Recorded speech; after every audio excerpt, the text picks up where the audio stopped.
May 6, 2019, allegedly, according to that thing we call a calendar, and this indeed is the Ocelli Effect, broadcast live from the facilities of Ocelli.com. At least that's where we originate from, but you might be listening to this further on down the stream via your fondle slab of choice, your applicable application, etc. And no matter where it is you're coming to us from, welcome. So it is a Moon Day or a Monday, and I am continuing the series with the one and only Jordan Maxwell. Now, the one and only Jordan Maxwell, guess where you can find him online? Only at one website, because there's only one that's his, jordanmaxwellshow.com. You got to put all those words together, by the way. jordanmaxwellshow.com. You go there, you went to the right place. You can contact Jordan. You can join the Research Society. You can, well, go through the public area if you like. You can make a donation toward Jordan's well-being, because paying the bills is not something that is easily done when you're telling the truth, and it's always good to contribute to those who have contributed to you. So anyway, there it is, jordanmaxwellshow.com. I'm sure I'll mention it again before this particular episode is done. Now, we have gone through, 23, I think. This is the 24th episode, and last week we didn't do it. Why didn't we do it last week? It was my fault.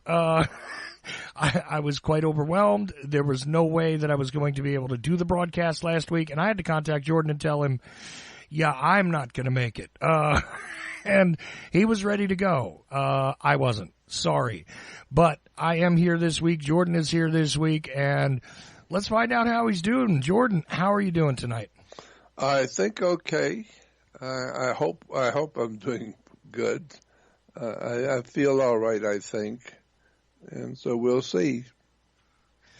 Right. Hey, look, you know what we're going to do is we're going to answer some questions to get the conversation rolling. And you guys can add in, if you're listening live anyway, you can add in through the chat room, or I have my Twitter account open as well. I put a thing on there saying that if you want to ask a question, go ahead and tweet it at me. So there are two readily available places that you can participate in the show live. We could take phone calls. I'm going to leave the phone calls off for tonight, because I actually want to have a little conversation with you unless listener questions pile up too high and we can't get to it, because I have something. Actually, I'm going to start off with it, and I see I have a question already in the live chat room, and we have two in the email bag waiting. But you can email me after the show if you like at info@ocelli.com. I will save them for the next show I do with Jordan, or you can, email them to Jordan if you like and you want it answered on this show. He'll be happy to hold on to it and answer it during the show as well. So, like I said before, if you go to his website, which is jordanmaxwellshow.com, there is a contact spot there, and you can send him those questions too. Always good to know that people are listening and interacting. So before I go into everybody else's questions, Jordan, I have a general observation, and it was bothering me because of something I was writing over the weekend, actually.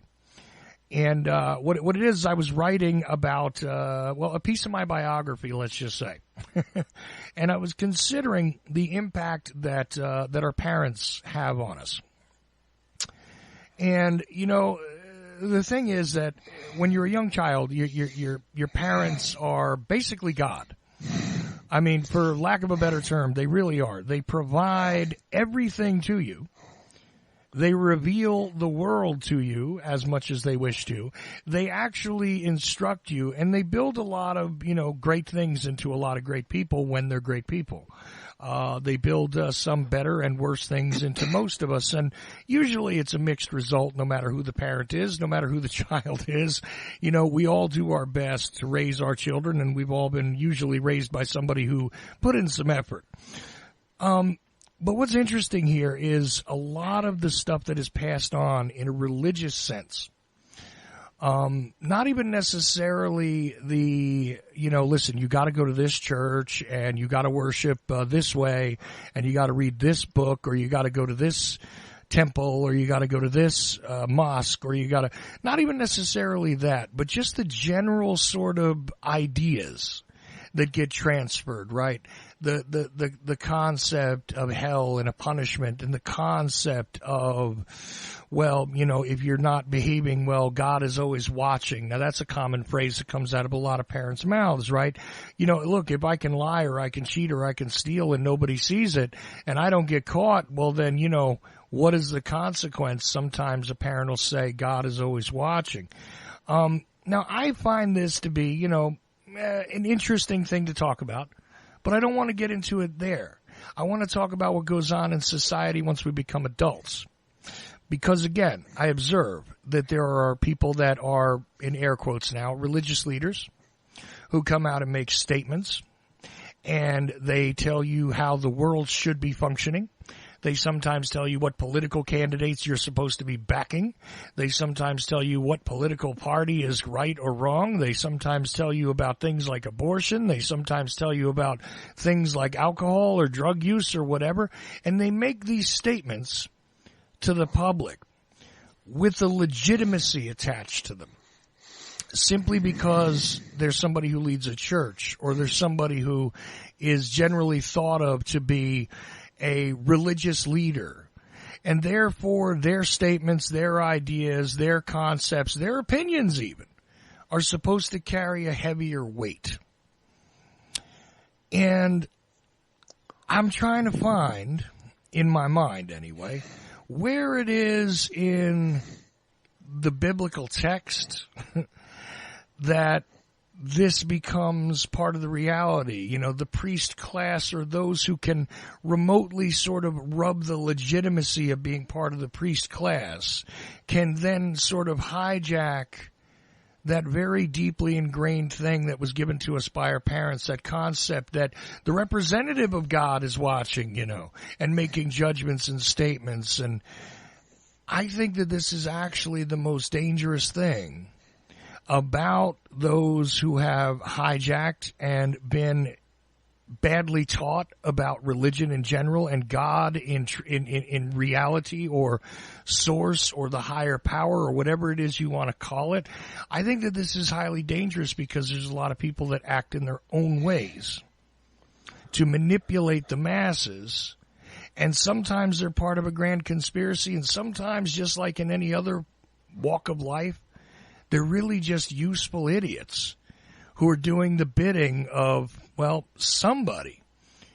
What do you think about this idea that's rolling around in my mind? It's not really a question, but really just something I'd like you to speak to a little bit, if you wouldn't mind, because, we talk about how the history has kind of been manipulated, the text has been manipulated, the concept has been manipulated, and there is a lot of truth, but there's also a lot of danger in weaponizing people's superstitions, honest-to-goodness religious beliefs, and their spirituality in general, the hijacking of it, the utilization of it to steer the population. I'd like to get your general thoughts on that before we get into the questions from the listeners, if you don't mind. Yes. Well, the whole subject that you just brought up reminds me of many scriptures that I have seen in the Bible where I recall it says more than one time, God says, my people are dying from a lack of knowledge.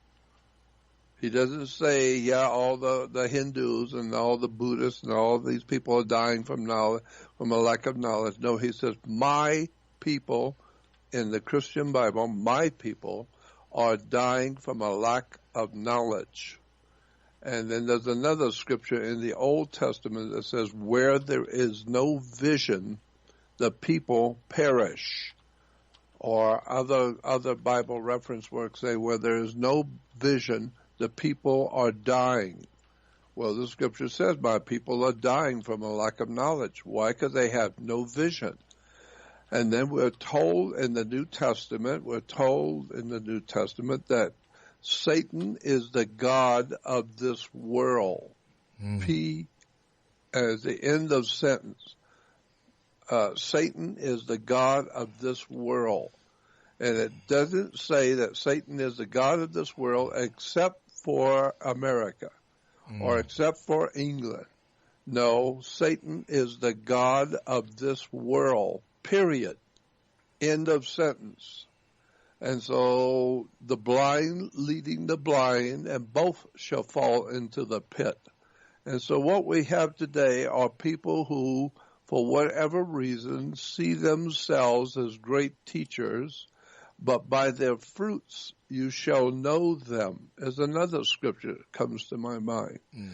What is the fruitage of all of these holy people with all their holy advice? What is the fruitage in Christianity and Judaism? Well, in Judaism and Christianity, all of the great teachers and rabbis, what is the fruitage? The fruitage is world wars, 2 massive world wars fought within Christendom, fought within Europe and America, Christian countries. And so what is the fruitage of Christianity? The incredible fruitage that we have reaped from Christianity for the last 2,000 years has been wars and violence, occultism, alcoholism, just an incredible array of horrible tragedies and wars and violence, and people are confused and marriages are being broken up, children are on drugs. It's just an incredible world that we have been given when we follow the religions today. And the reason why is because so very, very few people actually have the ability to go and read and study and pay many years of attention over and over, reading and studying about theology and religions and where they come from, and study the words, the terms, the etymology, the concepts, and the ideas. Very few people have ever done that. Very few people care to do that. And so I learned a long time ago that everyone has a belief system, or everyone who has a belief system, usually they have whatever belief system that they believe is a part of their culture where they were born. So that if you're born in the middle of Christendom, you'll have a Christian idea about life. And if you're born in the middle of Africa, then you will take on the African understanding of life and their philosophy. Or if you're born in China, then you will have a Chinese view of life with the Chinese view of theology and religion. It just depends on where you, by chance, happen to have been born, will give you the bottom line for where you believe what you believe. See, but let me interrupt you here, because here's the thing. A lot of people believe that they have a special connection because of their culture, too. Their culture is righteous. The other cultures are not. The other cultures are savage. Theirs is more in tune with God themselves. I mean, this is literally the kind of stuff that comes out of the mouths of some well-meaning people, but also some maniacs will say the very same thing. Yeah, the right? Jim Jones of the world. Sure. But here's the thing. I take it back to the point you made earlier. The concept that it tells you right in the scripture that this world, the entire thing. Doesn't matter if it's in China or if it's in Idaho, okay? If it's in Russia or if it's in Venezuela. It's irrelevant, because the entire world at this point in time is not ruled by the God you would generally think it would be, and that they keep telling you it is, because it says right there in the scripture, it's in the hands of the adversary, really. And we know what we've come to understand about that. Mm-hmm. But that's the truth of it. This idea that, well, gee, since I was born in America, then that gives me this special place in the world. I don't think the gods care about the invisible lines that have been drawn on maps by men. I don't think that they care very much about the languages we speak, necessarily. I don't think, this is just me, and maybe it's because I'm just, far in that odd category that, like I told you before, is sort of pagan. But the reality is that according to what I can read here, you got to accept that we are not in the hands of the benefactor that would be benevolent at this point. That's right. Mm-hmm. So with that in mind, couple things came up in questions, and I want to enter them here because I think they're going to lead into an interesting direction from where you started. All right? Well, let me add one more scripture that's very important. Sure. The Bible has in the New Testament, the Bible has the Bible writer in the New Testament, I remember, said something very interesting. It says, God supposedly said to the people of his day, of that day, you have formed for yourselves teachers. You have formed for yourselves teachers. And so what you are teaching are man-made things, and you have made void the laws of God by your traditions of your teachings. The problem is you have formed for yourselves teachers.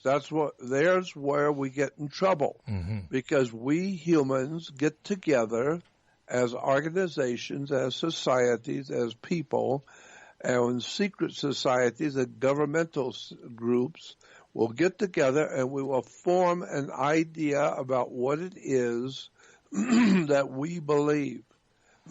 Excuse me. And therefore we will then put up the money in the effort to build a university, a college. Now in order to be a minister in a particular religion, you have to go to this university, this college, and get a degree. And so now you have to study what I wrote in the book. You have to study it. And then I will give you the imprimatur of my name, and I will let you now be a minister, because you've learned what to say and what not to say and how to teach it and what I want you to believe. And so government now has the control over what it is the people of the nation will believe. And so you have formed for yourselves teachers. And that's what we've done. We have churches and seminaries that are teaching young people how to think and what to think and where things come from and how they want you to understand things so that you can go out and take the message to the rest of the world. And so that's the problem. We have formed for ourselves our teachers. And we have to go to school and take the test and get the right answers, and then you get the imprimatur of the government giving you a degree, and now you can come out and now you're a minister. Is that what Jesus did with the 12 apostles? You have to go and take a test and go to the seminary, which is actually a seminary, which involves the whole worship of sex. And it's just an incredible monstrosity that we humans have formed for ourselves universities, colleges, schools, and ideas, and we teach the young people, here is the real truth, according to Uncle Ed and according to Grandma. Here is the real truth, and you need to take this test and write it down. And if you say the right things and take the test and write down the correct answers, then you go to the university and get a degree, and now you can be a minister. But we don't want you out there talking because the Spirit has moved you, because God is dealing with you, because the great Spirit in the universe is moving you to do something and wanting to do something. No, you go to the college and sign the application and pay the money.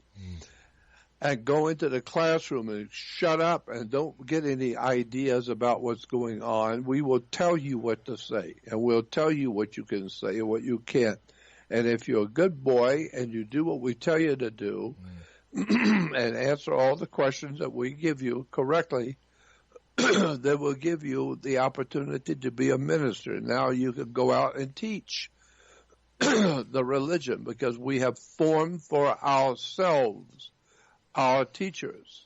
And that's what's wrong, because we informing for ourselves, teachers. We don't even know what's going on to start with.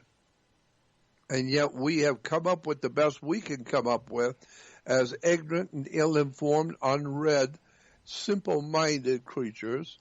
And we have put it together into a university and teaching all the other simple-minded creatures what to say and what to believe. And today, that's why we say, by their fruits you shall know them. Look at the fruitage of what our silly religions that we have formed and we've decided what is right and wrong. And we're teaching what we think is right. We're teaching everybody to believe what we want them to believe. And therefore now we got nothing but 7.5 billion people who are totally intellectually and spiritually lost. They have no ability to think for themselves, no ability to question anything. You have no idea how many times I get people calling and emailing me and saying, Jordan, there's so much to learn. Where do I start? And so this is the problem we have formed for ourselves. Teachers, nobody seems to know anything for sure. It's just what they were taught to believe. Right. And, you know, again, I think a good place to start is with the once you've learned what it is you generally learn, I think a good place to start is this series we've been doing. Because this is the opening round of a lot of different discussions, and we've gone in a lot of different directions here. With that in mind, I want to enter something into the discussion from a listener. Now, I don't have their name. I have their email address, so I'm just going to call them Mo based on their email address. Okay. Mo asks this interesting question. I want to tail on with something here because I think that this question is going to go a lot deeper than the listener even thought. So here we go. Might the idea of a future global war fought over water have more to do with the coming age of Aquarius rather than the shortage of fresh water? That is their question. But I want to add something here. To me, this has nothing to do with Aquarius. It's, in fact, a much more scary thing because it is literally, if you think about it, water in and of itself is life. So there is nothing on this planet that survives without it. So when people are battling over resources, yeah, oil, I realize, is an important thing, and plenty of blood has been spilled. And listen, blood has been spilled, will be spilled, and is being spilled continuously for various resources, diamonds, natural gas, steel, it doesn't matter. Different parts of our history show us this. But the fact that it's now being turned to water is interesting because at the end of the day, there is no one, no matter what their riches are, no matter what their power is, their ability to move a vehicle or anything else, it's all irrelevant if you have a locked control over life itself. And to control water is to control life. I think it's got a lot more to do with that than Aquarius easily. And I think that that's a much more scary thing. I think it's also, dare I say it, it's actually a ritualistic, magical kind of thing that's going on when people are beginning to battle over these elements, these very basic elements of life itself. More than oil, more than anything else that's ever been battled over. So, Jordan, again, the question is, do you think that this has to do with the coming age of Aquarius? And I add the question, do you think that there is an esoteric aspect to this that is actually ritualistic, actually magical, and not in the magical, wonderful world of whatever sort of way, but really in a deep, dark sort of, we're going to get a stranglehold over life itself on the planet kind of agenda, which goes right to serving the adversary who does indeed rule this particular world. So those two questions I throw at you, and I think that this is going to be a dark and deep subject immediately. But keep in mind the first part of it is, does it have to do with the coming age of Aquarius, the fact that this is happening, and And secondly, do you want to speak to the more esoteric aspects of the battle over water on the planet in a religious context? Well, I don't think Aquarius is going to affect us that are listening today, because it's not going to be around for another 300 years. We're not in the age of Aquarius yet, and won't be around for at least 3, maybe 400 years yet before Aquarius will be here officially. And obviously, there's going to be a symbolic implication to the world of the age of Aquarius. Sometimes I've often thought it meant a time when the world will be washed up. And that's what we're looking at. We're getting to the point where we're running out of everything, running out of answers, and we're running out of materials. We're running out of everything. We're running out of our minds. And so it looks like maybe the world's going to be washed clean of all the ludicrous stuff that we're into. Maybe that's what it means. But I know that Aquarius is no longer going to be a problem we're going to have to deal with, we who are living today, because it's not coming for quite a few years.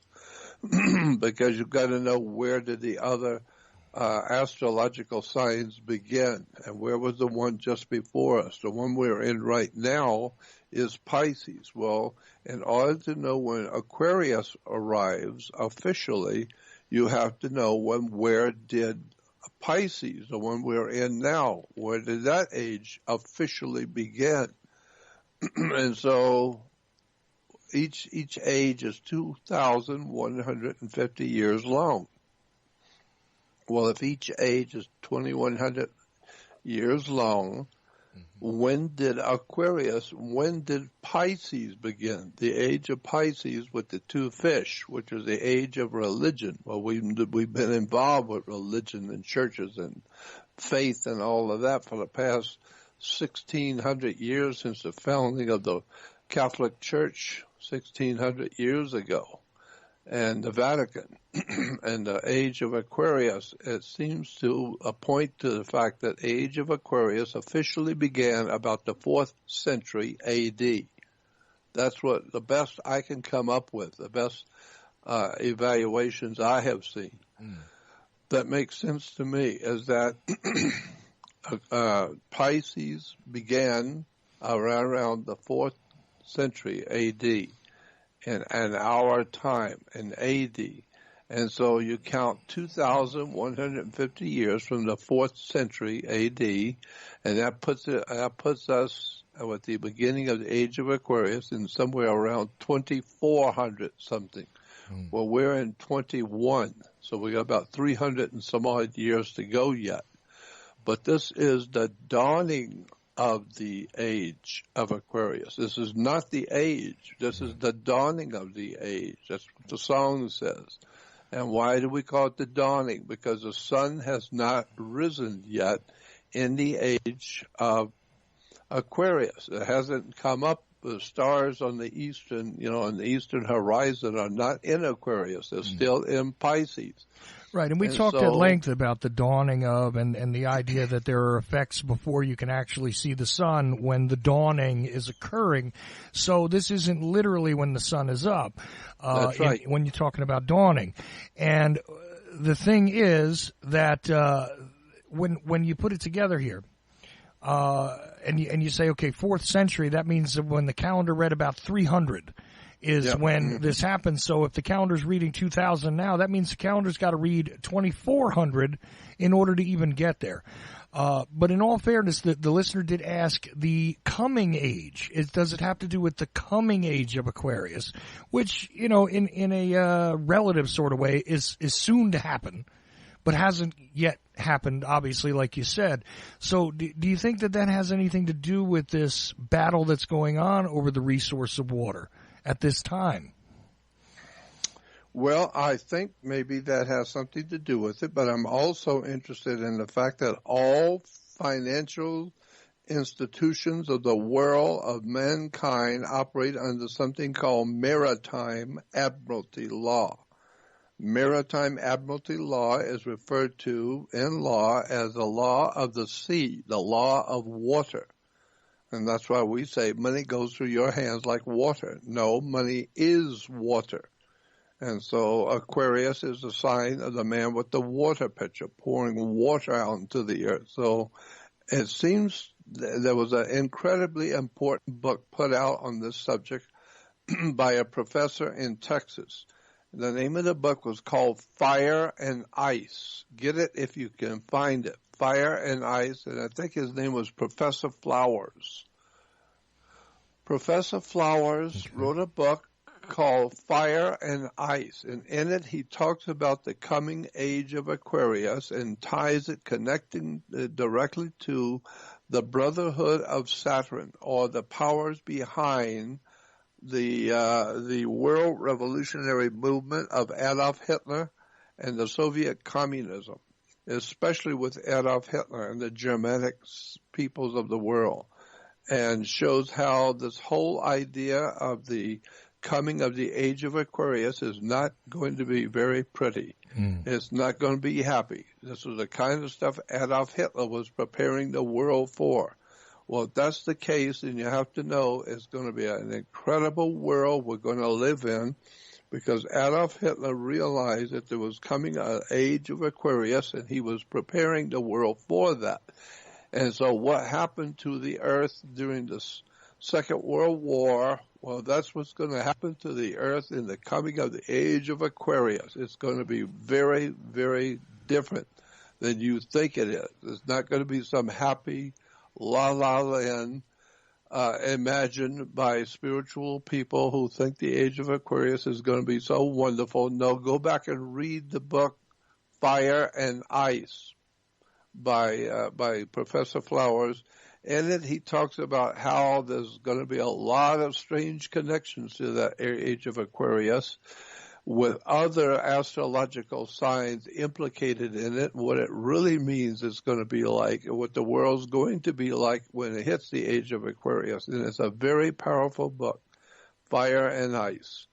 And I think that the world is going to be a horrible place to live in. It's going to be a tragic, horrible place to live in when we hit the age of Aquarius officially. And I think the reason why is because look where we humans have come from in the past 200 years, a little over 200 years, from the founding of our great republic to the horrible world of tyranny, communism, Marxist-Leninist communism, fascism, bloodletting murderers, and all kinds of horrible things going on in the world today. Look where we have gone down. Look where we have fallen down to. Well, just sit tight, because the world's not getting any better. It's getting worse and worse by the day. And so where are we going to be in the next 300 years when the age of Aquarius begins? And I have no idea how bad it's going to be, but from the past 250 years, we have really hit the bottom today, and our country is being destroyed from inside. And like the Bible has said, no house can, a house divided against itself cannot stand. Well, if there's ever been a house divided against itself, it's America. One half of our country hates our country. One half of our country hates the president. They hate the government. They want to destroy this country. They want to destroy what we have built, what people have died to build in this country, give us freedom and liberty and justice and a wonderful way of life in relation to the rest of the world. But one half of the country are fascists, murdering morons who want to destroy this country and destroy its government, and destroy the people, and give away our country to foreign people. And so I know that, given the fact that a house divided against itself cannot stand, I don't know how much longer America is going to be alive, how much longer we're going to actually live in the country that we live in and experiencing the wonderful life that we live here today in America, because a house divided against itself cannot stand, and we are falling very quickly. And the reason why is we have allowed the tyranny of fascists and murderers to teach our children. They have been university professors who have been teaching our children revolution, violence, pornography, revolution, all kinds of subversive teachings in universities, and not allowing the university students to express themselves. We have something called political correctness, where you cannot open your mouth and say what you think because you'll be mocked and laughed at or kicked out of university. And if the professors try and explain to you what's really going on, they will lose their job. And so I see the whole of Western civilization and humanity in general certainly going toward a day of incredible collapse.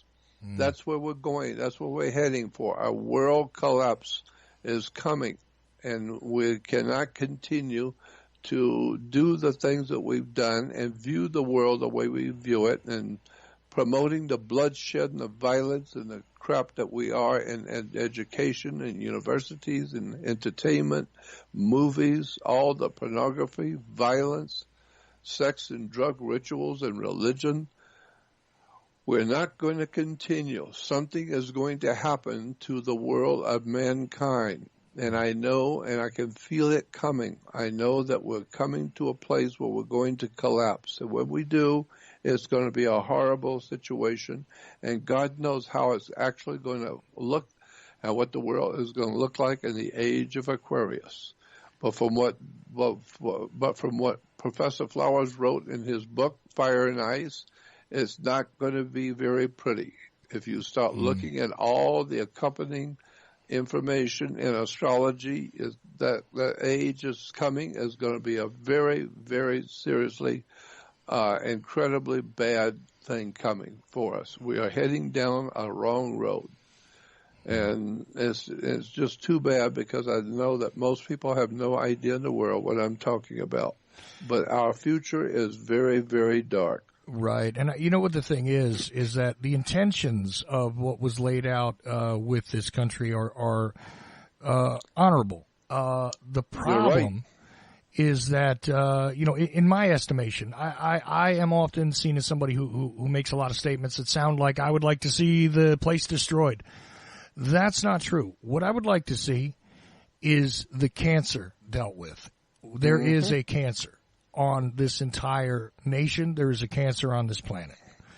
And I believe, just like any other living organism, if you change the diet going into that living organism, you change the things that fuel the cancer cells. You change the things that fuel the good cells in the body. If you change the diet. So if you're able to alter the education system, if you're able to alter the root of the problem, and we're about to get to another root of the problem in a second, if you're able to alter the root of the problem in the constant diet that's being fed into the living organism, then you may not have the autoimmune response that's going on where the body is literally battling parts of itself. It is just that simple. And I think that that's something that could stand around the planet. There's a lot of interesting ways that other governments, other societies have been organized. And I think without this particular cancer that's gotten into the system of the entire organism. Now maybe, one part of the world you could consider the arm or the leg or whatever, but it's all connected. Okay?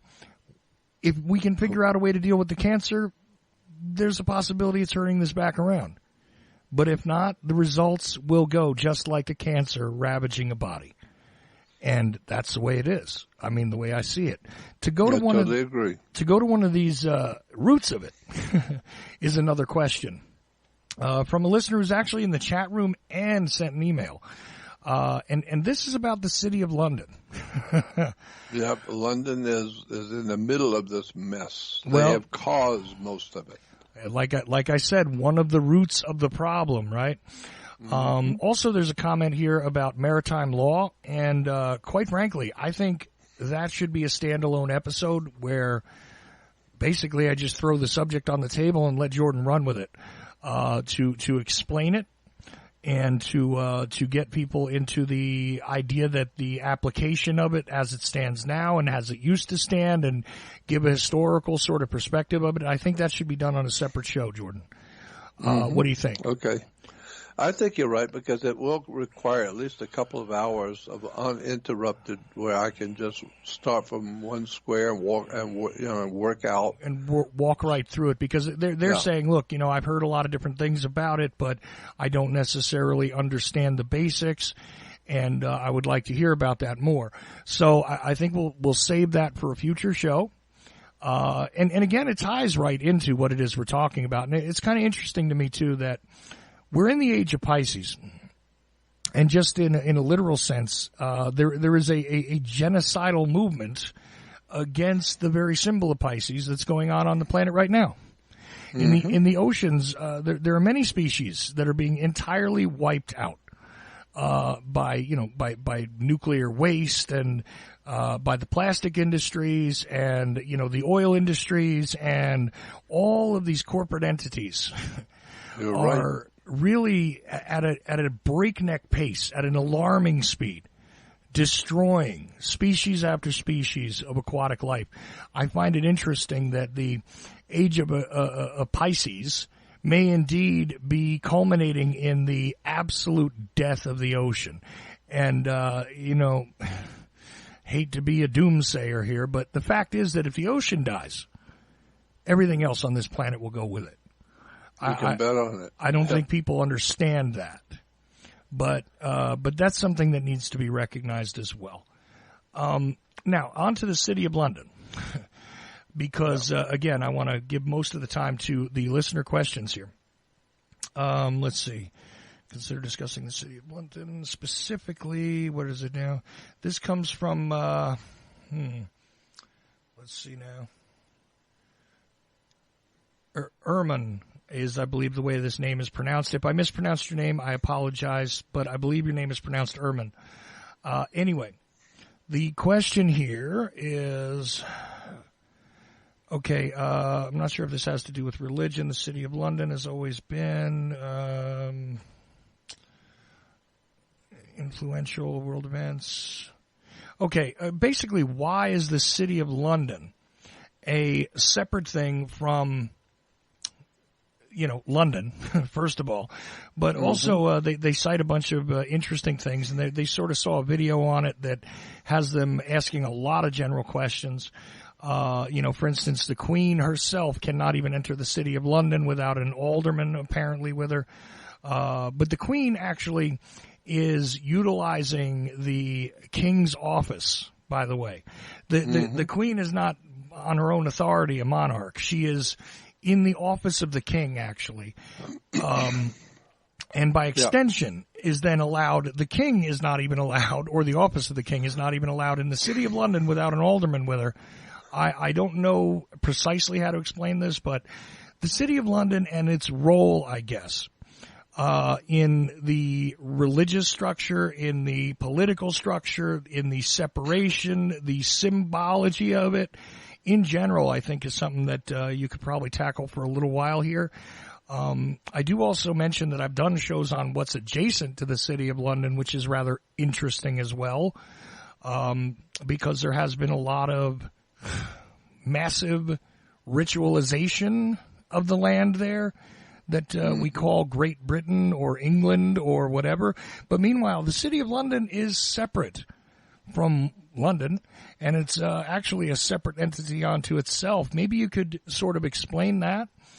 And there is if you go to England, go to the city that everyone knows is London. There is in London a square, I think it's a square mile, 1 square mile within the greater city of London, and it is called the term that is given to that 1 mile square is referred to as, quote, the city, end quote.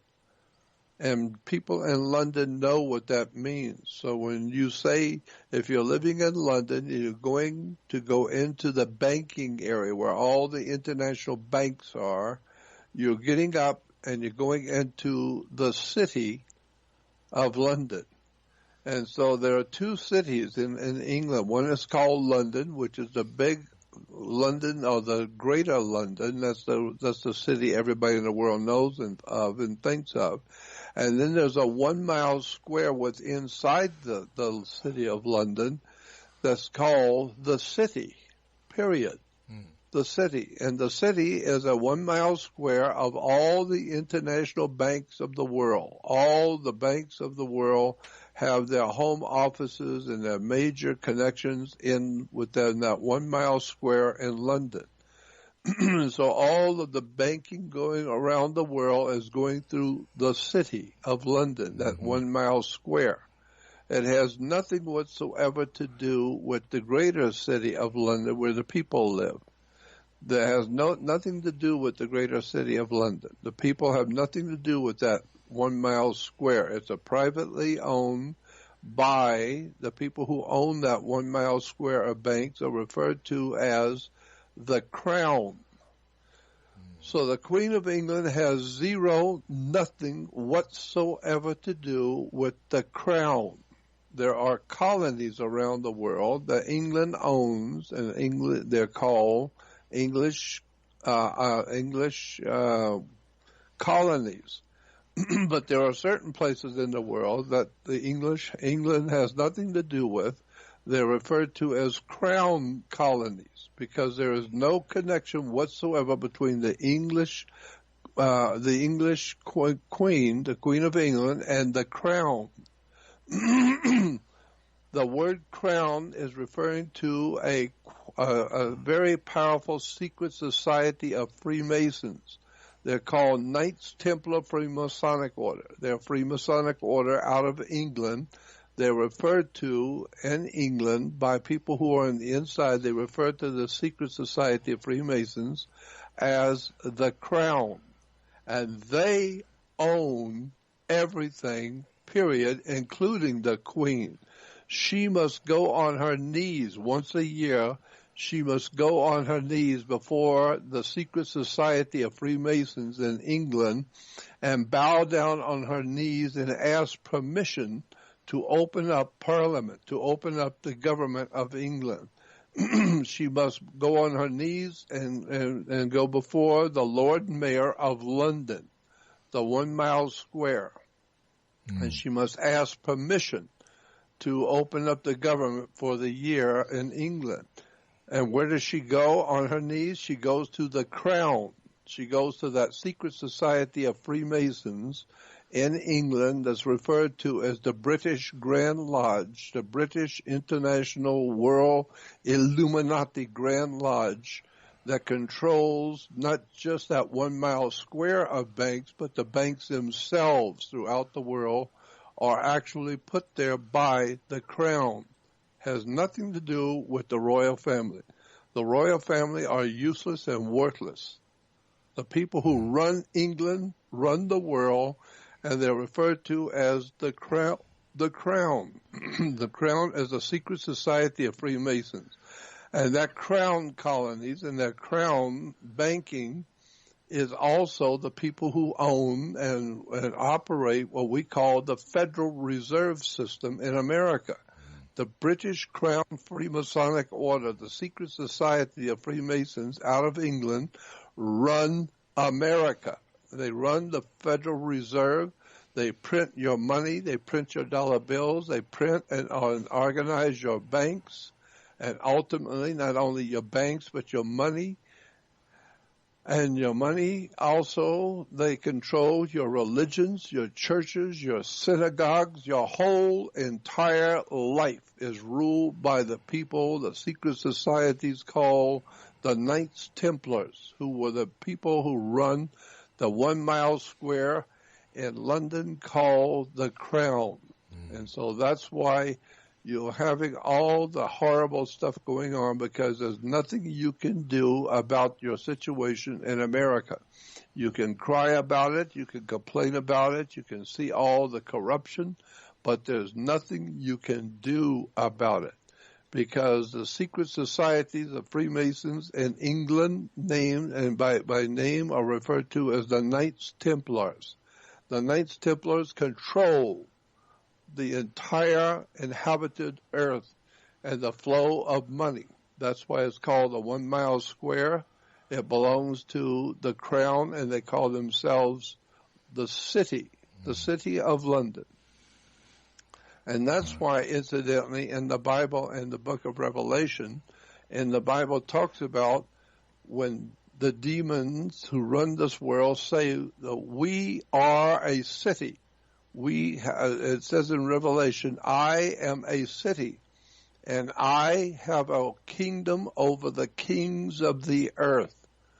Here in the city, this is what the Bible says, the city has a kingdom over the kings of the earth, period. Not just over London, not just over Europe. No, the kingdom of the city actually controls the kings of this world. It's all about money and political power that comes from the creation of money. The Federal Reserve, America on its knees and dying because of the Federal Reserve, owned and operated by the city of Freemasons in England. You need to wake up and get a life and learn for the first time how your government actually works and who actually owns your country called the United States. Because we are no longer the United States of America. We no longer use that term legally in law today. We are referred to as a United States corporation. We are a privately owned company, a subsidiary of a far larger and far more ancient corporation called the Vatican. And under the Vatican, there is a corporation called the City. It's a Masonic order out of London that controls the banking institutions of this world, and one of them is the Federal Reserve in Washington, D.C. So Americans need to wake up and find out that they are nothing more than our products. They are the offspring of the governments that own them. The United States Corporation is no longer the United States of America. We're not united. But the United States Corporation is a company. Owns you, and it owns your body, it owns your family, it owns your children, it owns your wife, your husband. If we're human, the United States owns your body. Your body as a security on the New York Stock Exchange. Why? Because Rome, when it dominated Europe, operated in Europe and operated in England out of the city of York, England. That's where Caesar ruled England from, was from York. Well, today we have a New York. Right. And New York is the center for the New World Order, the United Nations. It's all English, British, international money. It's an incredible betrayal of the human race by the Knights Templars in London. We need to wake up and find out who these people really are, this Grand Lodge of England, and how it dominates America's political, economic, and its human life. We are nothing more than slaves to an ancient secret society out of London. You need to wake up and find out who these people are and how it really works, and why the people of England are on their knees. The Queen of England is on her knees to the city of London, a 1 mile square of international banks. It's an incredible story. My God, we need to wake up and find out where we are in the stream of time and where we're going as a country. Right, That's and as you have all the hatred going on for our president. Well, there you go. But as you mentioned, the stream of time, it is appropriate to bring up two quick questions here, which are brought up based on what you were just saying. First of all, is the question about what is it now? Let's see. Okay. Right. Was maritime admiralty law started in the city of London is a question. The other question is, does this explain why it is they describe the legal society in England and the United States in some places as the Crown Temple Bar Association? Precisely. The Crown is the secret society of Freemasons. They are referred to, quote, as the Crown, end quote. So when you talk about the crown, you're talking about a Masonic order called the British Grand Lodge of Freemasons. It has got nothing to do with the Holy Mother, Queen Mum, and Prince Charles and all that inbred goofy family of Nazis and fascists and SS, Gestapo Germans. They call the royalty of England. They're nothing but a bunch of German Nazis. But when you use the term crown, you're talking about the British Grand Lodge of World Freemasonry that controls international banking fraternities around the world, period. Indiana Jones and the Last Crusade and Indiana Jones and the Raiders of the Lost Ark were telling you all about the crown. You need to go back and watch Spielberg and George Lucas's movies about the crown. They're telling you that there's a secret society running our world who are printing your money, who have given you your governments, they've given you your churches, your synagogues. And when Jews will tell you in the Bible about Gog and Magog, that's a scripture in the Bible talks about Gog and Magog. Supposedly that's a term used for evil influences in the world, Gog and Magog. Gog and Magog, look it up in the dictionary, are two little midget gods who guard the crown. It's inside the 1 mile square are symbols and statues of Gog and Magog. It's a symbolism of secret societies and the demonic depravity and demonism which is going on inside that 1 mile square, run by the Knights Templars who were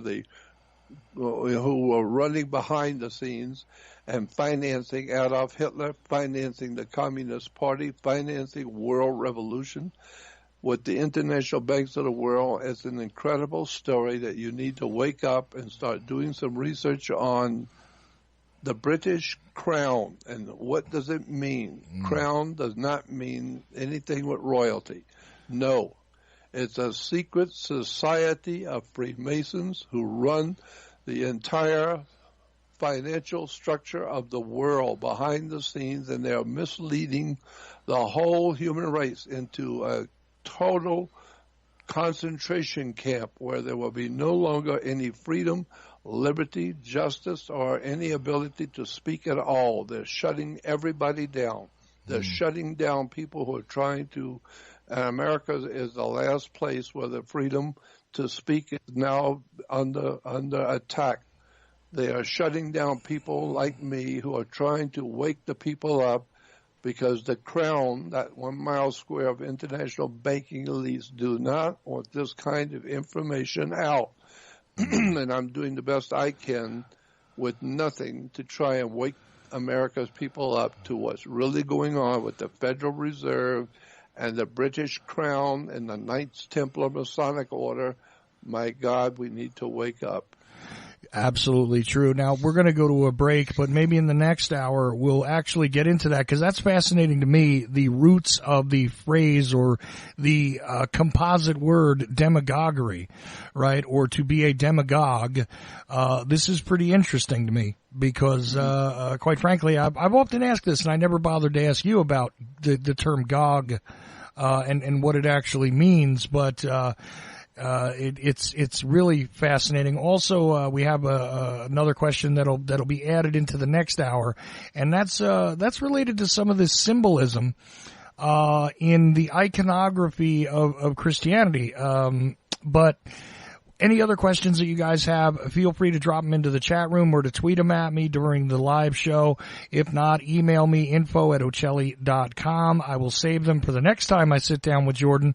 And if not, you can email them to Jordan at his website, where there is a contact slot over there. You click on it. You can email directly to Jordan at jordanmaxwellshow.com. You got to put all those words together, because that is the only website that is Jordan Maxwell's. Jordan Maxwell Show now here at Ocelli.com. And I'm not going to waste any time going through anything else, because I want to get right back to Jordan Maxwell, who, by the way, has a website, which is the only, and I do mean only, I stress the word only, website that is actually Jordan Maxwell's. It is jordanmaxwellshow.com. researchsociety.com. Over there, you can join the Research Society for a one-time fee that gives you a lifetime subscription and get much deeper into the topics that we're talking about tonight, along with a great many other things, including a whole lot of research you won't find anywhere else, references, audio, video, books, and, reading lists, if you will, articles, images, all kinds of stuff, and it's being constantly added to. Terabytes of information still waiting to be added to it. But anyway, that is the Research Society, which you can get to by going to JordanMaxwellShow.com. And if you go there, you can also contact Jordan. You can take a look at the public area. You can make a donation toward Jordan's well-being, which is the way that that gets done nowadays, because that's the only way that you get to show appreciation to somebody is if you voluntarily take care of it. Nobody is going to go into massive business with Jordan at the moment, because the people that are, making those sorts of investments are not really interested in the truth. So, you know what? You value Jordan, show him. And join the Research Society. That goes to the webmaster, by the way, the Research Society fee, in order to keep that part of the site going. But if you make a donation to Jordan, it goes toward his, hate to make it sound animalistic, Jordan, but kind of like your care, feeding, and well-being is definitely something that they would be contributing to if they dropped in something into the donation bucket over at JordanMaxwellShow.com. And I put that way for myself too when I mention that I have a donate button as well. Same thing. I say, it's for the care and feeding of the dummy who's the host over here. But of course it's not a dummy over at JordanMaxwellShow.com. Jordan has been a teacher for a very long time. In fact, more than a half a century, trying to enlighten people and get them to wake the hell up. Anyway, we continue on with this discussion, and I'm going to answer the rest of the questions that I have backed up here into the discussion. When we went to break, we were talking about the gogs, and of course the phrase demigog is interesting. Jordan explained that if you missed the first hour just a bit. But somebody asked a question which is now in another direction, which I'd like to get to, and it is regarding the individuals that are sitting at the right and left hand of the Christ figure in the Last Supper. Now, of course, this is an iconic image. We know from whence it came. We know that it was commissioned by the church. We know that a brilliant individual had actually created it. And it is a fascinating image. That's for sure. We remember the interesting controversies of things like, the Dan Brown novels and all that kind of stuff, and the Da Vinci Code and so on and so forth. But how about we get to the reality of it? There's two people sitting at the right and left of the Christ image in the Last Supper. Perhaps, Jordan, you'd like to explain what those two individuals are and what they represent. Well, first of all, we need to explain that there are 12 individuals, 6 on each side of Jesus. That's important. Why is there 12 people at the Last Supper? The Last Supper is, of course, the last Passover meal, because the Jews they celebrated the coming of spring, the new spring each year. They call it the Passover, because the sun was passing officially over the equator, coming back to the northern hemisphere. So they celebrated what we call today, what Christians call Easter. The Jews had an Easter also, but they called it the Passover. And the Passover was the sun passing over from the southern part of the planet to across the equator. They passed over the equator, the sun did, bringing us our new life from spring. So it was dead in winter, so it's springing back to life in spring. And so the 12 people at the table with Jesus represents the 12 months of the year with the sun. Jesus is referred to as the sun. And there's only one Jesus. But why? Because there's only one sun. We don't have 6 of them. We only got one sun that warms the earth and brings light to the world. So Jesus is referred to as the light of the world. Of course, he's God's son, the light of the world. And so to the right of Jesus, you will see at the table is a woman, one of the 12 months of the year, one of the chosen 12 apostles, or the 12 brothers of Joseph, or the 12 tribes of Israel, or the 12 on the breastplate of the high priest, the 12 stones, the sacred stones. Everything in the Bible is done in a sequence of 12. Why? Because there's only 12 months in the year. And the 12 months of the year, the sun is giving light to the world.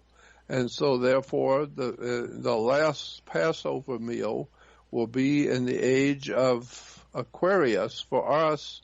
And so it's called the Last Supper. No, it's the last Passover meal. And so to the right of Jesus, you will see a woman. She is considered to be one of the 12 apostles, was a woman.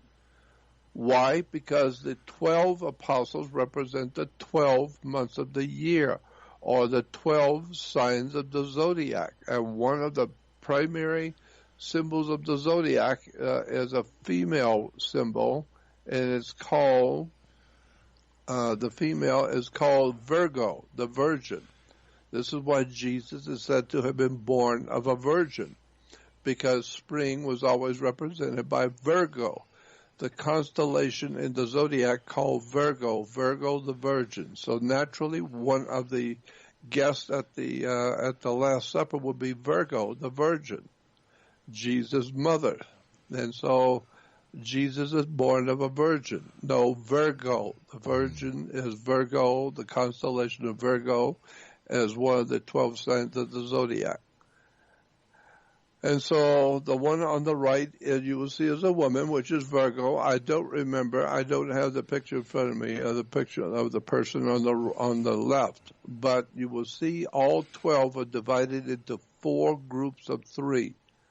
There's 3 groups on the one side, and 3 groups next to it, then Jesus, and there's 3 groups, and there's a 4th group of 3. So why are there 4 groups of 3? Because it's summer, spring, summer, autumn, winter. The 4 symbols of the sun in the age of the life of the sun. Right. The 4 seasons. The 4 seasons are the 4 groups of 3. And so each season is referred to as 3 months of the year. And so that's why today we see that the constellations of the 12 signs of the zodiac with their master teacher, which is the sun is giving his life so that you might live. And the reason why is because the sun is pure energy, and if it didn't give you energy every day, you couldn't grow food and you couldn't grow nothing, and you would be dead if it doesn't rise tomorrow. So that's why we have a risen sun. And there's only one sun out there. We don't have 5 of them. So therefore, Jesus is the only begotten Son. He's the only Son we have, is God's Son, the light of the world. So the whole story of the New Testament is astrological, is called Astrotheology. If you go back into history and trace it all back, you will see it goes back to Hinduism. It goes back to ancient Egypt and the Hindus. This is an incredible story that has been misrepresented to the world, and that's why there's so much confusion today. So just keep in mind that whole picture of the Last Supper is actually an astrological symbol of the sun, God's Son, the light of the world, the Son, we call Jesus. He's in the middle of his 12 months of the year, or the 12 signs of the zodiac. Each one of those individuals represents one of the signs of the zodiac. Well, a couple of things here really quickly. First of all, I misunderstood part of this person's question because they were actually asking about who was at the left and the right of the Christ figure when he was being crucified. The symbolism in that is different. And people have made different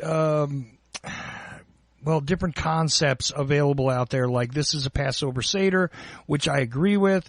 Some people have said that, in the Last Supper, that this was also a wedding feast, which I disagree with. It wouldn't have been blatantly done that way because Da Vinci had been commissioned by the church to do this. I don't think that would have been part of the equation, at least not up front. Is there a lot of hidden symbols in the Last Supper imagery? I think there is.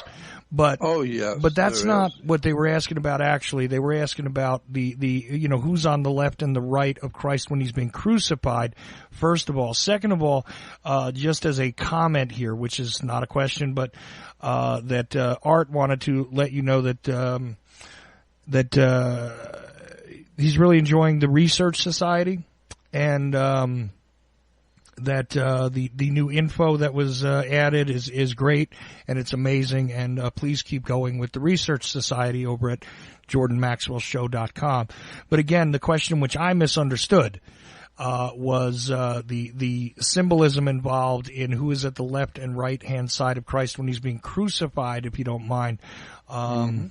So sorry about that, Jordan, but it's fascinating to put that in perspective as well. The concept that the life of the Son is represented in the Last Supper, and that the seasons are represented in the Last Supper, and that it is a Passover Seder, and that this is exactly what is being depicted there. But again, this is not being done at the time of Christ, even if you believed for a moment that Christ was a literal figure who lived. This is something that Da Vinci was commissioned to paint later. That's okay, right. So let's just keep that in mind. But meanwhile, again, back to the question is, at the time of crucifixion, there are two individuals which, are notably at the left and right-hand side of Christ. Mm-hmm. So if you wouldn't mind... two thieves. Mm-hmm. One is fear of the future, and the other is regret for the past. A regret for the past and fear of the future. The two thieves that steal everything from you is the fear of the future and the regret for the past. It takes your time and your worth, and it's just taking time away from you, and it's a thief in your life. The fear of the future and the regret for the past. And so the two on both sides of the sun, because the sun brings light into the world. But if you're in the dark, you're always worrying about the regret for the past and the fear of the future. The two thieves that have robbed you of your capability of understanding and of living. Well, that was a much shorter answer than I thought we were going to get for that. And there's an interesting thing about thievery, which runs through the text, which runs through the concepts here.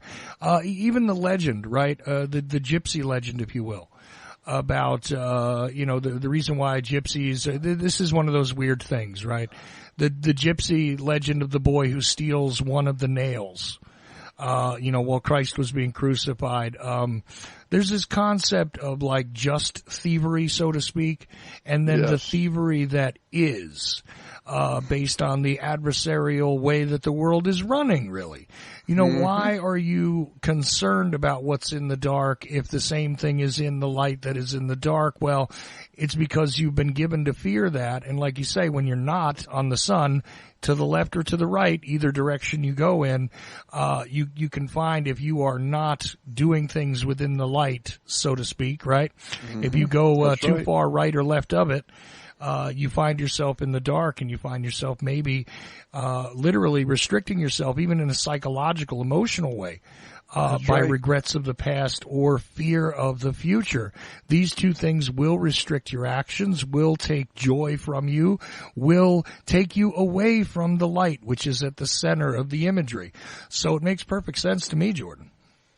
Yep, and also the Bible is filled, the New Testament especially is filled with astrological symbolism, because the basic story about Jesus in the New Testament is referred to by the people who study these subjects of ancient religions, is referred to as astrotheology. It's an astrological story that's well documented, and it's a fascinating story, and I have talked about it for so long, And I've said to you before, I think it would be a great idea if we could start a new series just on the New Testament story of Jesus and show all of the implications of the symbolism about Jesus in the New Testament, what it meant, what happened to him, where he went, what it means in astrology, what these words and terms meant, what happened to Jesus, where he went, who did what and how they did it,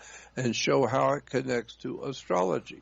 I think that would be something that people would be fascinated with. And we could do that. We could start a whole new series just on astrotheology. Well, I'd love to begin that the next time we sit down, because to me, this is the key. And it is the most relatable thing. Look, even as you're speaking, right, what's coming to my mind when I'm trying to think about this is, the idea that you should focus on the now, the current, the time of day when the sun is out, right, when things are being done. This is such a solid concept which is being related in the scriptures, and it goes across the board. It has a synchronistic a synchronistic truth to it. Again, I'm not somebody who believes in the historical Jesus. I'm not a Christian, anything like that. But there is a universal, and I hate to use that word, but a really, truly ubiquitous truth to this. If you are in tune with and in the right position as far as, being in the here and now and paying attention to that, not allowing the past or that fear of the unknown, the future, so on and so forth to dictate to you. I mean, isn't this like what everybody tells you will help you to accomplish greater, better, more, in-depth things? Abundant living. There you go. I mean, isn't that a lesson that forget about what it is you want to label yourself? It's a valuable lesson. Right? Of course it is. Of course. That's why the Bible is called the greatest story ever told. It's the greatest story ever told, not the greatest collection of historical facts ever printed. Right. No, the greatest story ever told. It's just a story. It has no basis in actual historical fact. But I don't want to, my purpose in saying that is not to offend Christians. My mother was a Christian. I went to church with her every Sunday. I loved my mother, and she was a Christian. She went to church, and I went with her. Right. I would never say anything that would cast a bad light on my dear mother. But I'm trying to explain to people, I'm not trying to harm anyone or to offend anyone. I'm merely trying to educate people where the ideas have come from. Jesus is referred to as God's Son. That's true. There's only one sun in our area of the galaxy, and it's called the Sun, S-U-N. And that's why today we call Jesus God's Son, because the sun doesn't belong to anybody on the earth. It belongs to who? Who does the sun belong to? Well, theoretically, if you're religious, we could say the sun belongs to God. Well, that means the sun that comes up in the morning, that's God's sun. Right. And God's sun is the light of the world. Well, of course, what else lights the world if it isn't our sun, God's Son? And he has 12 helpers. He has 12 apostles. That's right, 12 months of the year, the 12 signs of the zodiac. Because life on the earth is a 12-step program. It's like your watch. Look at your watch. It starts with 1 and goes to 12. It's a 12-step program. And you go to school. That's a 12-step program. Start in the first and end up in the 12th grade. And what's the best way to bake your symbol? What's the best way to bake your cookies and to bake your breads and things like that? Bakers do it in a dozen and they add one, but that's right. The fact is that they come in dozens, right? We deal in dozens, and there's a reason for it because it's very natural. It's just like they say all the time, things come in threes. It's because it's also a natural number. And numerology persists entirely through this entire narrative. I would be more than happy to go next time we get together. We could even just close this out as the primer today and say, you know what, this is the last one on religion in general. And we could begin next time to go, and I mean from the ABCs of astrotheology all the way through as far as you want to go. I would love to do that with you, actually. Yeah, that would be fun to do, because for the first time people would understand, and I would be at a disadvantage because I'm trying to paint a word picture so that you can see it. Right. So that people can say, oh, I see what you mean. How do you see it? Because I'm explaining a word picture. I'm trying to explain to you what the story is and how it applies to symbols. The whole story in the New Testament is a symbolic metaphor. It has no history in it. It's a whole symbolic story. Right. And it has to do with the life of our Son, God's Son, the light of the world. And God's Son is connected to the sun worship of Egypt, the sun gods of Egypt. It's really a long and interesting story about what we call astrotheology, or what the church is teaching today. Well, and the beautiful truth, again, the beautiful truth to that is that without that sun, there is no life. You know, here we go. Right. I mentioned water before, and certainly, Jordan, water is life as well. So, you know, I bet there's a bunch of symbols about water that are in the scriptures too, because again, it's not a historical document, but it has a load of truth in there that is extremely potent. You're right. Has it been manipulated? And it really applies to everything in your life if you understand the symbolism of what it's telling you. It's obvious. Right. Once you see it. Right, and that's really, again, this is where, you know, people would say to me, well, you're saying that you don't believe in the Bible. Well, it depends on what you mean. Do I believe that it is a historical document that literally lays out A, B, and C, and this one was begat by this one, and so on and so forth? No, I do not. But it is constructed to relate many truths, and really explains the entirety of the world around you. It certainly does. It's all encoded, but once you see it, you cannot unsee it. Once you see it and it finally dawns on you what is being said, then for the first time, the entire New Testament story of Jesus falls into place, and people will then say, oh, I see what this is saying. Right. Oh, I get it now. I didn't see this obvious, code. We talk about Bible codes. There's a big one called Astrotheology. It's a coded system. And once you understand the Bible code in the New Testament, it's called Astrotheology. Theology comes from the word the in Greek is God.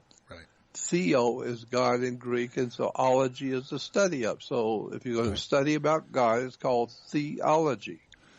And when you begin to see where the stories in the Old Testament and the New Testament have come from, you will see there's very little, if any, history in the Old Testament. There is none in the New Testament, none at all. There is no history in the New Testament.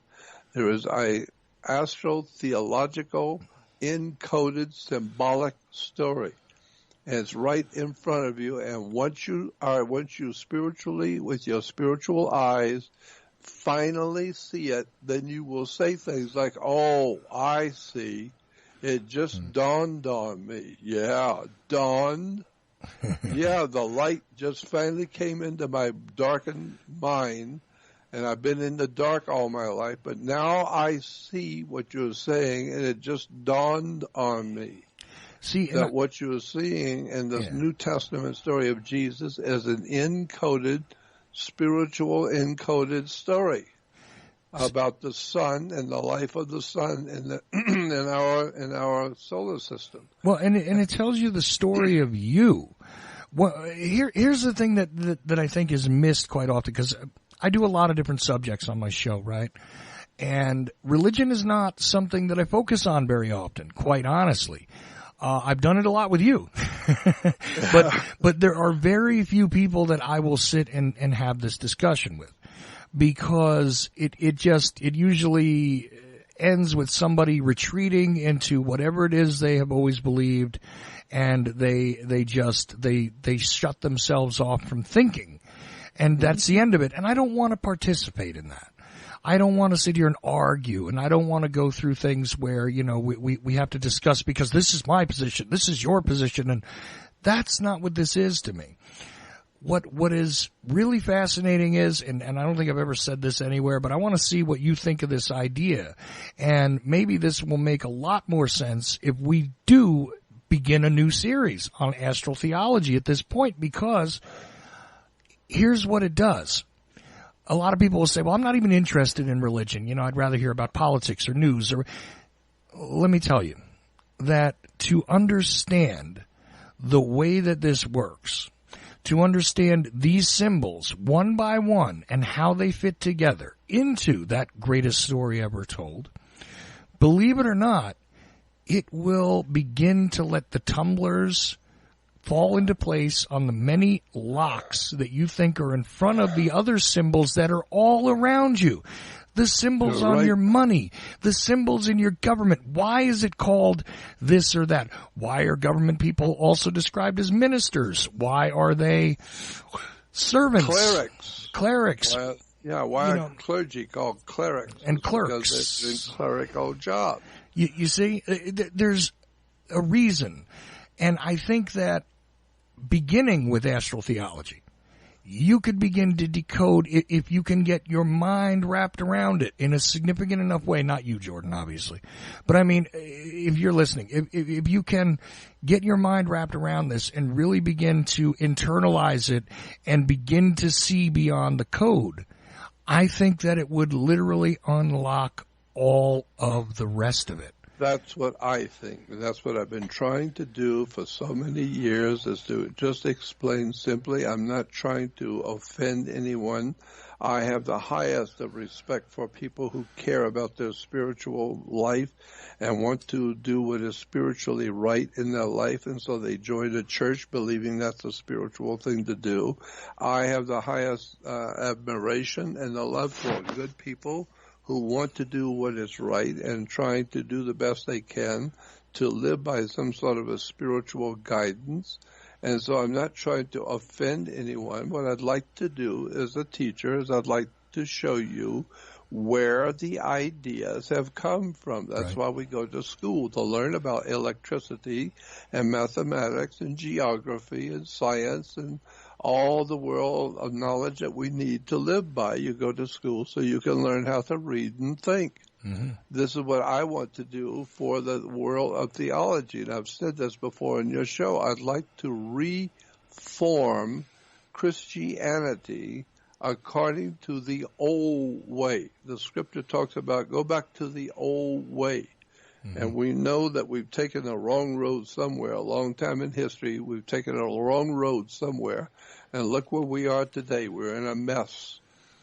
We're in a very big mess in the world today as humans, because we don't know where we've come from. We don't know what we're doing here. We don't know where we've been, and we have no idea in the world where we're going when we leave here. It's because we've been lied to and tricked and deceived, and the real truth has been kept from us. And I spent my whole life concentrating on the dark side of history, where things have come from, where the words and terms develop what they meant. And boy, when you begin to, for the first time, begin to see what the real story was, it's going to cause you to have to think a little bit, because it is an encoded system of symbols. But once you get it, it becomes very obvious. Once you find out what the basic symbol of the Bible story of Jesus is, everything makes sense. It all falls into place, and then you will see it has nothing to do with Christianity today. Nothing whatsoever. There is no connection between the actual story in the New Testament of Jesus and the religion we call Christianity today. Has no connection whatsoever. Right. And the thing to keep in mind here, though, Jordan, is you brought up the concept of being a teacher. You brought up the concept of what it is that you're supposed to be learning in your schools anyway. What do you have to learn? Well, you have to learn to read. Well, how do you learn to read? You have to learn a language, and then we show you how the symbols of that language are expressed. And I think that this is exactly what would be done with a series on astrotheology. But also, guess what? You also have to learn your math, don't you? And when you go to learn your math, there are different systems by which numbers are utilized. And that would explain, literally, here is your reading, writing, and arithmetic, if you will, from the old song, right? That they were supposed to teach you as part of the basics when you got into your, what they call a primary school. I think that this would be, I know a lot of it, will be so automatic for you. It'll probably be like, well, gee, here I am talking about the weather. That's how exciting it'll be. But I think it would be a great series to begin. And I say we definitely begin that the very next time we get together. And just do it, because this would be a way to put it together in a series that would allow somebody to go, okay, here's your ABCs, here's your 1, 2, 3s. Here's how it started. Here's what it means. And here's what it all means. Right, and obviously, I said to you before on your show, I said that if you have a 2-story building, if you own a 2-story building, and you're going to put a lot of weight on the second floor, like printing presses, or storing automobiles and trucks on the second floor, the smart thing to do is to go downstairs, remove the ceiling tiles, and get a building inspector to go up on a ladder and look at the foundation of that floor you're going to build on. Before you go putting that weight on that floor, look at the foundation of the floor from downstairs. And now you can see if it's going to hold that kind of weight. Well, the idea being is that you are standing under the foundation you're going to build on. And that's where we get the word understanding.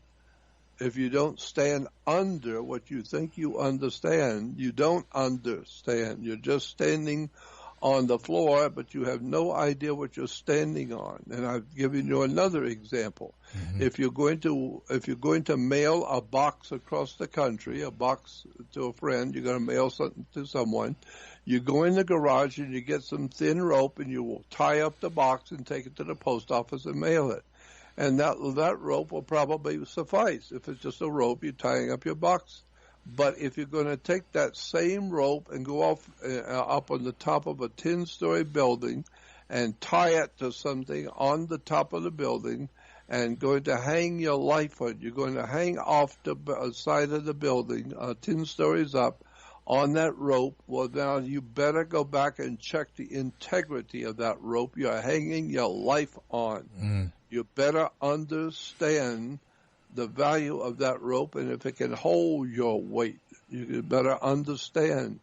You better check the integrity of that rope you're hanging your life on. Right. So I'm saying you're hanging your life on an idea and a belief system called Jesus and the New Testament, but you don't understand the symbols and the words and the terms. And the church has misled you from the beginning because you don't even know what the word church means. You don't know where it's come from. People tell you what they think the word church means, but when you find out what it actually means, you'd be ashamed of yourself to go to a church when you understand where the word church comes from. That's what I'm trying to tell you. You need to realize that the New Testament of Jesus is not history, it's a story. It's called the greatest story ever told. It's a symbolic metaphor story. Right. And once you see each one of the symbols and what they mean and understand where Jesus comes into the picture, who he is and what he represents in the story, then all of a sudden it all begins to make sense. And for the first time, you begin to see, and then you will say to me things like, oh, I see. It just dawned on me what you're talking about. Now I see it, And all of a sudden, I'm telling you to know the truth, and the truth will set you free. Once you see the entire subject of the New Testament of Jesus is a symbolic metaphor story of astrology, the correct understanding of astrology, and go back to the very beginning into the ancient world and see what the people were trying to tell you, now for the first time it will finally dawn on you. The sun will finally come up in your brain, in your mind, and you will be enlightened. And now you will begin to see the real story of Christianity and what it is actually telling you about the life you live, and it will blow your mind. It will be so phenomenal when you hear what you have actually thought was one thing was actually an encoded symbolic story telling you something totally different than what you have ever heard. And it's all right there, and there's no way you're going to counter argument. You cannot counter the argument because it's too overwhelmingly obvious. So, well, again, this is so fascinating because, look, like you said, with the old ways, right? There were things that pre-existed what we call the Bible, the text itself, right? And many of these things told you the same story.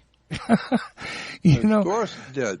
And it's, and some people say, oh, well, what you're saying is that the writers of the Bible were plagiarists. I don't necessarily go with that idea. I'm not saying that. No, I'm not saying that. They weren't plagiarists. What it is, though, is that... Dan Brown is a plagiarist. Well, right. In my book, Dan Brown is a plagiarist. I don't think true. Dan Brown knows anything about the stories he wrote. I don't even think he wrote it. I don't think he's got enough brains to write it. But I think the story Dan Brown wrote about the Holy Blood, Holy Grail was actually written by three brilliant British authors many years ago, back in 1980. Three guys in England who were producers for the BBC. They had a show like 60 Minutes on the BBC, and they wrote, and they each week or every 2 weeks or whatever it was, they would come out with one subject and do a whole hour and a half to 2 hour show on one subject, investigating the subject. And they did a show called Holy Blood, Holy Grail. And it talked about the secret societies of Freemasonry in Europe who have manipulated the thinking of the whole world and given us Christianity, given us the idea of Jesus and where it all came from. And so I believe that the Illuminati masters of the Masonic order in Europe want the people to be again misled and deceived. And so the Illuminati masters of Freemasonry in Europe have come up with the story, which is referred to as the British Israel World Federation. That's a whole new subject. And they write that story, and they say, now go out and preach this story, Airhead, and we'll make you a star. We'll give you a lot of money, and you'll become very important, and we'll put your name on the book. Right. It's just like what they did with Karl Marx.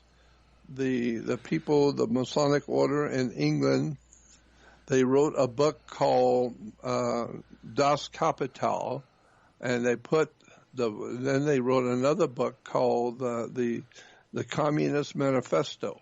Right. The Communist Manifesto was not written by Karl Marx. He had nothing to do with it. It was written by a group of writers and a group of men in London, in the city of London, that 1 mile square of international bankers. They wrote a book called the Communist Manifesto, and they picked some poor, dumb, unemployed goofball named Karl Marx and put his name on it. And Karl Marx didn't write anything. He didn't write anything about the Communist Manifesto. And that group was called the League of Just Men. Look it up on the dictionary, the League of Just Men. So it's a very interesting story about how we've been lied to on every front and misled. But the story in the Bible is not a lie. It's not plagiarized. It's just a retelling of the most ancient story in the world. The most ancient story in the world will take you back to the original ancient stuff that the Egyptians knew that we have no idea about, the Babylonians, Sumerians, the Phoenician Canaanites, the people from India, the Hindus. There was a phenomenally brilliant story developed out of the ancient world that has come down to us today, and we call it Christianity. No, it's the greatest story ever told. It's a symbolic metaphor. Well, see, here's absolutely, and here's how I explain this this problem of, well, it was written before it was written. Look at it this way, Jordan. And I'm going to use you and I as examples, if you don't mind. Mm-hmm. Jordan is the age that he could easily be my father, generationally. So, if I were to imagine that Jordan at the age of 20 went to go see the Grand Canyon and wrote a description of the Grand Canyon, and then I, at the age of 20, which would have been closer to Jordan's, say, 40 or 45, would have gone and somewhere in there, I mean, I'm 47, so, give or take a few years. If I go to the Grand Canyon at the age of 20 and I write a description of the Grand Canyon, I have not plagiarized Jordan's work. I have given you my version of it sometime later. And I might have read Jordan's description and decided that I would write my own description, but that's not me plagiarizing him. That's not me getting the idea from him necessarily. That's just me saying, well, this is what I observe, and this is my way of telling that story. Now, the language will look different. Of course. And all of that, and it would be 20 years later. So, I mean, look, I might have actually, Jordan might have typed it on an older typewriter 20 years earlier when I wasn't quite here yet. and you were typing it on a new computer. I might type it on one of those old clunky computers now that people, think of as dinosaur-like. But truth is, maybe we're typing it on different instruments. Maybe we're relating it with different words. Maybe we don't even speak the same language, but we're merely describing something at a different time that is still there. And the Grand Canyon wouldn't have changed all that much in 20 years. No, so, not at all. That's the way I look at it. So when the, when the Babylonians were explaining this, when the Sumerians were explaining this, they did it their way. And then later on, it was done another way. And the Egyptians did it another way. And the Christians have now done it another way, so to speak. But it doesn't mean that it's plagiarism necessarily.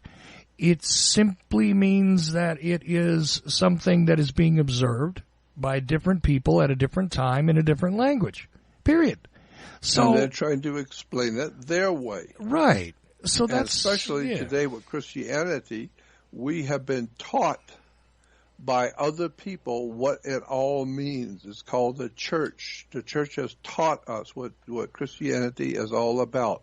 In actual point of fact, the church is wrong. That's not what Christianity is all about. If you go back and bother to do the homework, and I've done it for 60 years, right. I was talking about this back in 1959. That's exactly 59 years ago. Well, next year it would be 60 years. I've been trying to tell the people without offending anyone or without hurting the feelings of anyone that if you're going to care and concern yourself with the spiritual outcome of your life and you want to do what is right with yourself and the Great Spirit who created us, then at least get it right.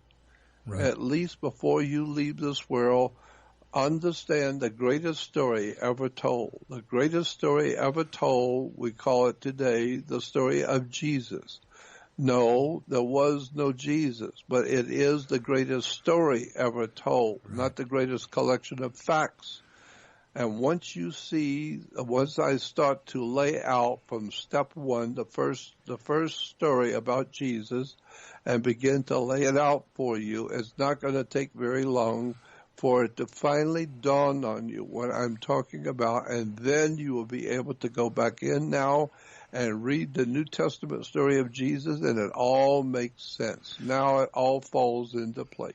Exactly. So the next time we get together, since we are beginning to run out of time, the next time we get together, it won't be in the name of this series. We're going to begin with the very basics, and I do mean the ABCs. Jordan, I literally envision asking you, okay, Jordan, let's imagine, because we're going to have to imagine, that I have no idea what you mean by astrotheology. Can you explain it? Tell me what it is that you mean by the term, and then begin to line these things up from the very basics. And I think this will be useful even for somebody who thinks that they are well studied regarding astrotheology, because, I always find it fascinating to go back, no matter what area that I think I have a decent base of knowledge on. If I go back and look at the very earliest pieces of that, sometimes I am refreshed as to certain things that I think I know rather well, and I say, I did forget that there was this aspect of it because it's not used very often or not mentioned very often or whatever. I often have to go back to the very basics in order to keep myself centered and to keep myself learning and moving forward in the more advanced stages. So the next time we get together, we'll do Astrotheology Part 1. But as we come to an end here tonight, I want to remind everybody that if you go over to jordanmaxwellshow.com and you go into the Research Society, there is an entire section on religion, which you can expand upon anything that's been discussed on this show or in this series. You can go deeper into many other topics, including the monetary system, the government, the birth certificate itself, certain lectures which have been given by other people in the past related to all these subjects, articles that were written, various images, all collected in the research society that is the Jordan Maxwell Research Society. And you join that for a one-time fee, and you can actually get in there and start doing some homework. It's not a complete website yet. There are many terabytes of information that are going to be added to it. It's a deep dive already, but I assure you it's going to get deeper. But if you go over to jordanmaxwellshow.com, there's also a public area. There's a couple of videos you can stream for very cheap. And you could make a contribution, make a contact with Jordan, because there's also a contact form at jordanmaxwellshow.com. But here's the key. It's the only website that is actually Jordan Maxwell's. Other people try to use his name. Other people are making money, which Jordan is not making, off of his name. But anyway, if you appreciate what Jordan has done, you could make a contribution over there. You could join the Research Society. You could, buy one of those streaming videos. Or, hey, if you're not able to do any of that, you could just send him a note and tell him that you appreciate what he's done. Ask him a question. Give him some feedback about these shows. He appreciates that as well. But, obviously, because, again, telling the truth does not pay well, a contribution would be much appreciated at jordanmaxwellshow.com, which is the only website that is actually Jordan Maxwell's. So, Jordan, I give you the last couple of minutes here. If you want to close out the discussion in any way, shape, or form, up to you, my friend. We're going to begin anew next time we get together. Hopefully it'll be next week, but if not, it'll be one of these upcoming Mondays where we're going to begin the ABCs, really, of astrotheology. I might just call it that, the series on astrotheology. But I would like to get all of this actually recorded so that before I leave this world, I'm almost 80 years old, and this is on the back of my mind continually. I have so much I would like for people to know that I've spent my life trying to find. And I now see how much has been how many times the people have been misled to believe things they don't understand. And I would like to be able to get this out and recorded so that when I do leave this world, at least I left with information that people will be able to use in the coming years, in the coming world that's coming. People will be able to at least understand what Christianity was really all about and where it came from, and then you'll begin to see how it's outworking itself on the world you live in today. How the things that you will learn about astrotheology will explain to you for the first time what you're seeing in government, religion, and politics, entertainment, and movies. It will begin all to make sense for the first time. And then to know the truth, and the truth will set you free. No more worrying yourself about whether you're going to die and go to hell. No more worrying yourself about what's going to happen to you and where you're going when you leave this world and the boogeyman's going to get you. All of that. No, once you see where all of this religious stuff has come from, where it's all developed, what the words meant, the etymology of not only the words but the ideas, once you see it, you cannot unsee it. You will always carry it with you, and you'll be able to say, now I see what's really going on, how the world actually works. And I say that that's the thing that you need to do right now, because the world is in a very dark place spiritually and politically, and we need to wake up and find out what the words mean and what's really going on in this country. Because when you find out what the political situation in America actually, in fact, is, and what it all means, you're not going to believe it.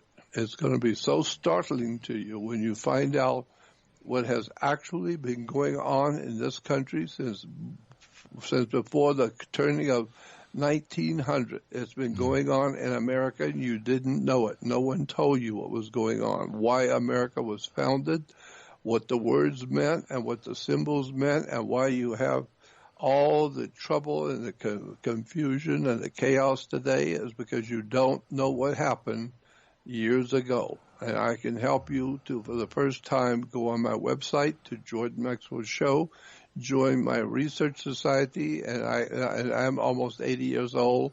I don't know anything about technology, so I have a very, very good